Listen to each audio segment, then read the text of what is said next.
In this video, we're going to discuss using color with meaning. Now, remember, color is one of the visual attributes that we can manipulate to encode information. We can use different colors to encode categories. We can use a gradient color to designate level of a variable. But color is not just there to make something pretty. Now, obviously, when we talk about color best practices, we'll talk about how to use color well. But in general, we have to focus on the reason we are using color, which is to encode a data variable to give better understanding to a user. Now, there's two main choices or concepts in the use of color. The first, as we've been discussing, is that color is used to add meaning. So it means that when you use a particular color, especially when we start talking about multiple graphs on a dashboard, we have to ensure that a color that's chosen, whether it's an orange or a blue or a green, whatever the color is, that every time that color is being used, it means the same thing. And secondly, we use color to drive attention to the important parts of the visualization. Let's look at a quick example. Here's a simple graph using the default color scheme in the current version of Tableau.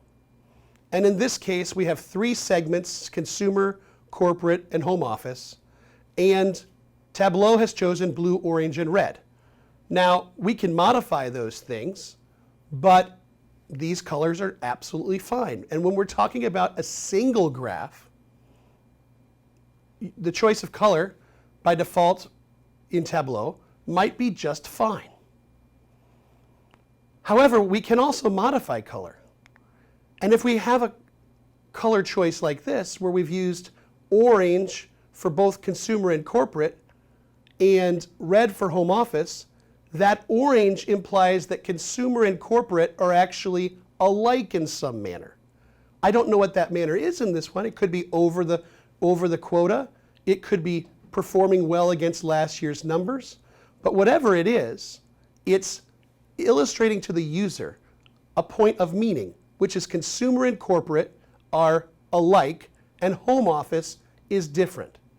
Now, if we're going to do something like that, it's often a very good thing and almost a required thing to kind of illustrate why those two are alike. And in this case, I've added an annotation which shows a goal for sales for all the segments. And we see that consumer and corporate are alike in that they have both exceeded the goal. And home office is different because it has not. So just understand that the choice of color is communicating meaning in ways that you may or may not be aware of. Things of the same color are alike in some way. Things of differing colors are different. We have to make sure that we make consistent and good choices about how we communicate why things are alike and why things are different, rather than simply that they are alike or they are different. Now, the last thing I'm going to talk about in this video is when we start using more than one visualization at the same time. So here's a new graph that I've created, and it also is using the default Tableau color scheme. And you see that west is light blue, but east, central, and south are all using the exact same colors that our previous graph was using by default. Again, this is not a problem if we're only talking about one graph. But as soon as we put these two graphs together on a dashboard, we end up with a cognitive issue in that we are implying to the viewer that the consumer segment, for instance, is alike to the central region because they're both using the same color. Or the corporate segment is alike with east, and west is just different, right? It's just not part of sales by segment at all. And obviously, this is not really the case. And so we have to be very careful as soon as we start putting multiple graphs together, which, to be honest, almost everything we'll do that's a finished product for business will involve using more than one graph. We have to ensure that we are being very careful to ensure that the meaning of a color is consistent across all of the graphs on the screen. In this video, we're going to talk about a few best practices for the use of color. Before we can get into the best practices, we need to discuss a little bit about what we mean by color. So color has three attributes: hue, which is what we typically consider color, it's blue or red; the saturation, the brightness, which we'll look at in a second.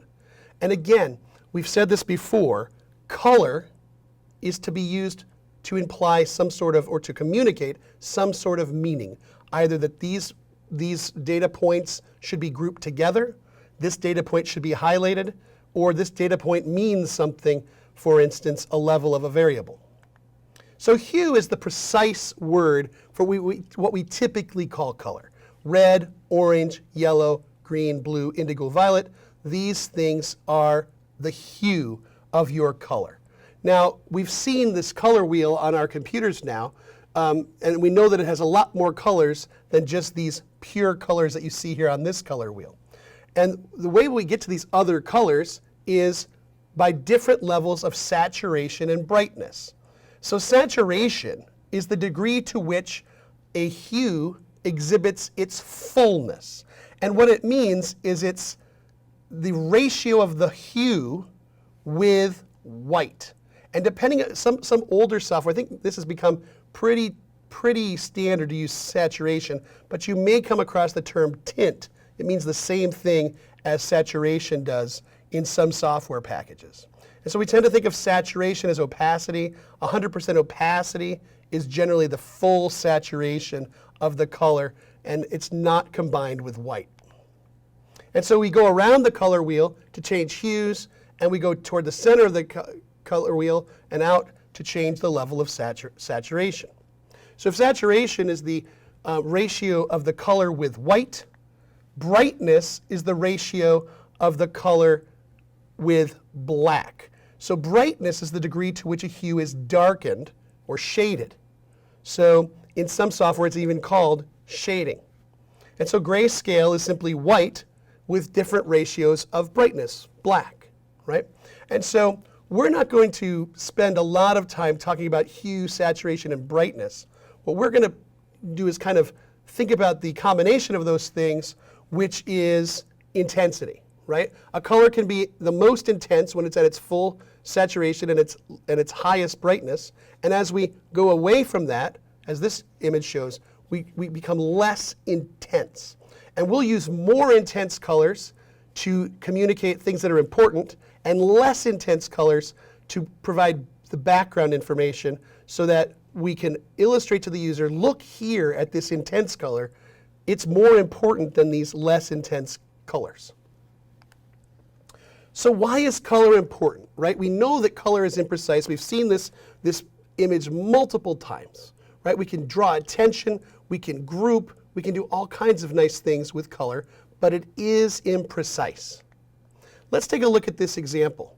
This is a map of 2012 tweets that were that either had the term Obama or Romney in them.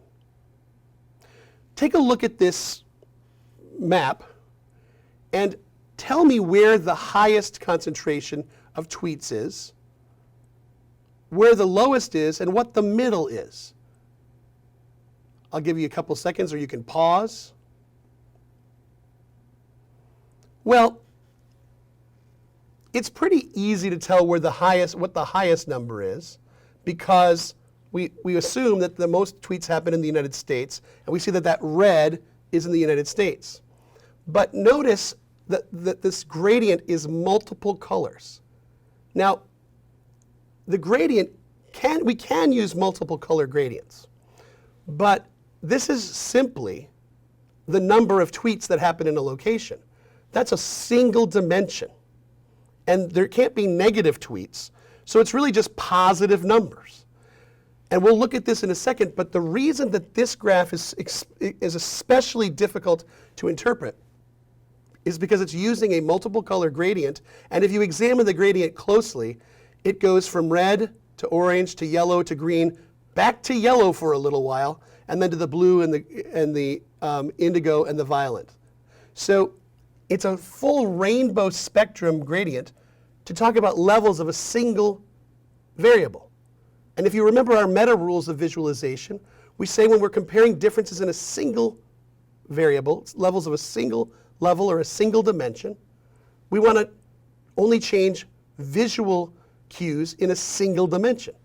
And just like comparing length versus comparing area is different for the human, comparing length is one dimension, area is two dimensions. When we're comparing differences in a single dimension, we will generally want to focus on one color rather than multiple colors. So if I ask you, put these 4 dots into order from high to low, most people would immediately be able to do it. And they would put it in one order or another, either this order or the reverse I'll show later. It's very easy. When we're talking about different intensities of a single hue, it's very easy to put them into order. We are very good at that. However, if I ask you to put these 4 spots into order from high to low, you'll kind of probably look at me funny. Is red high, or is blue high, or is yellow? I don't really know. And in fact, you will put them in a different order than I will, and not only will we put them in different orders from each other, the next time we both take this test, we might put them in a different order than we did the first time. And that's actually what the science has determined, is that when you're given a series of gray paint chips, everybody can consistently put them in the same order. But as soon as you give them different colored paint chips, the results vary between people and even within people at different times, all right? And so when we're talking about continuous data or levels of a variable, we're going to want to use differences in intensity in a single hue. Now I've used grayscale here, but it could be differences in intensity in blue or green or orange. For categorical data, we will use the rainbow colors, because in categories like regions or customer segments, there's not an implied ordering of those, right? They're just different. And so the categorical data, we will use the rainbow colors. Now rainbow colors are an issue because if we're trying to do a gradient in rainbow colors, humans don't really perceive the in-between, the transition colors. They only see when it changes, so that's blue, oh, and that's now green, right? There's no greater than or less than in rainbow colors. So we won't be using rainbow colors for continuous levels of a variable, continuous data. So when we're talking about continuous data and levels of one variable, we will typically use a one color gradient. However, there is one time when we can use a 2-color gradient, and it might make sense to use a 2-color gradient.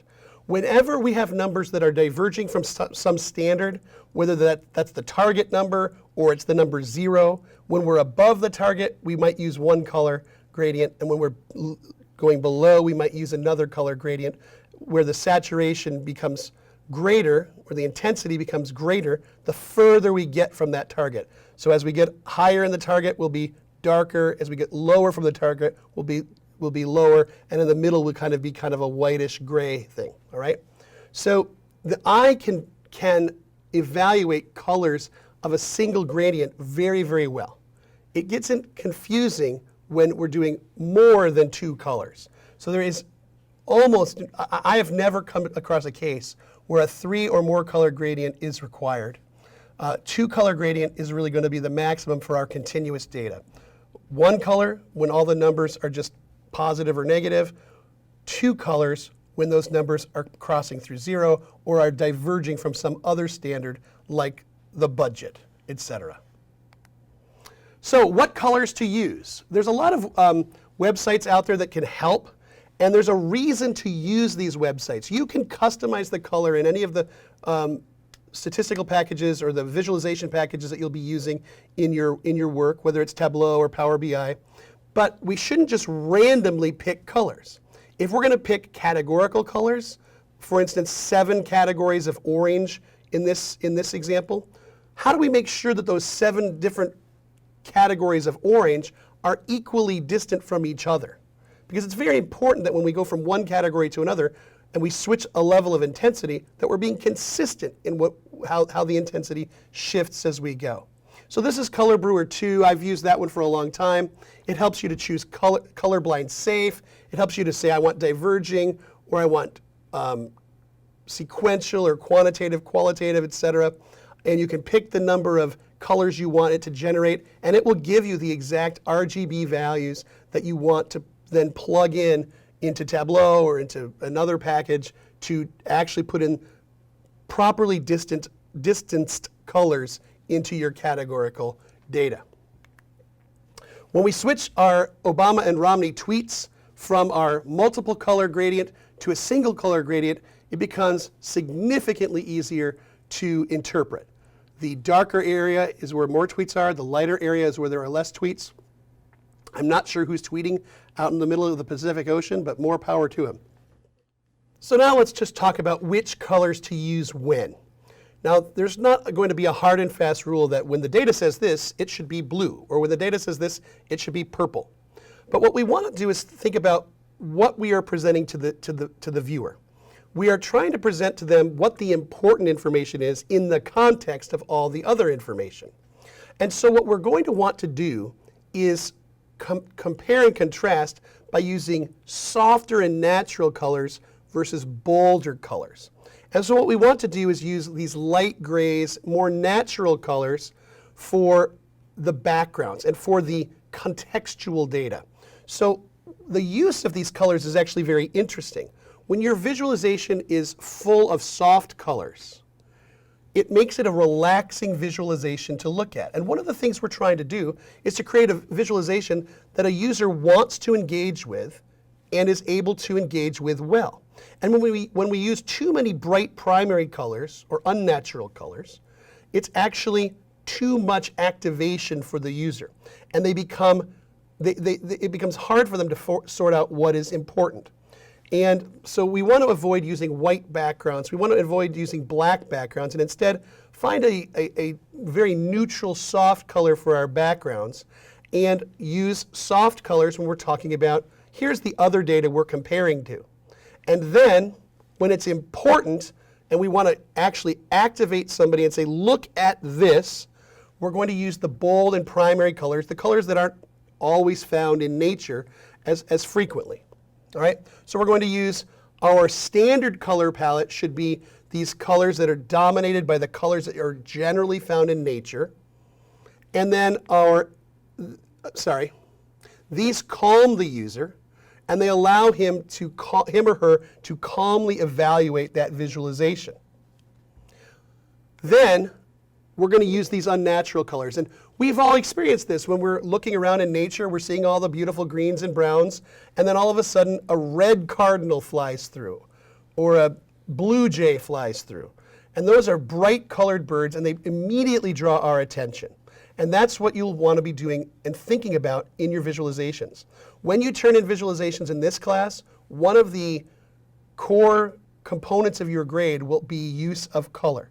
Did you show that you tried to apply natural colors for the background and the contextual data and primary bold colors to try to drive the viewer's attention to the important part of the data? Did you consistently use color? Were the color choices just the Tableau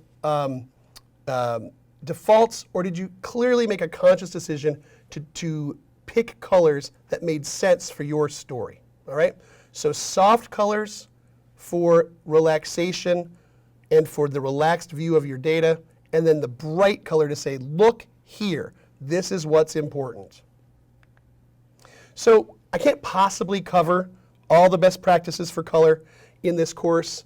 We could spend literally weeks on it, but these are the core best practices that if you follow these, in 90% of the time, you'll be completely right in the way that your visualization looks. So when you look at this video and the color with meaning video, that'll be what you need to do to focus on how to build your visualizations with the proper use of color. Thanks.